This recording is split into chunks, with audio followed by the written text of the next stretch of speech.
আপনারা দেখেন আমরা সকলে মিলে কিভাবে মাছ মারতাছি এই জাল দিয়ে।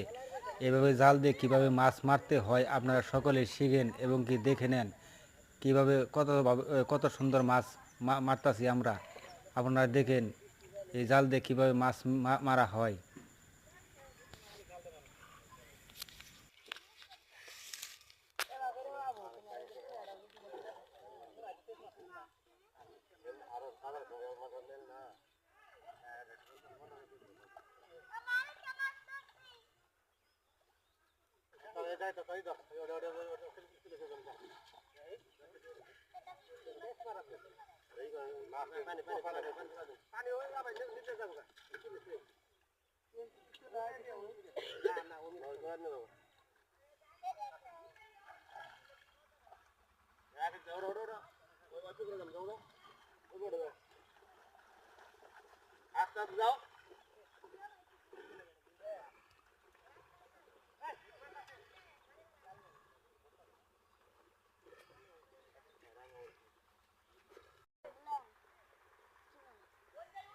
Kita kena video atas.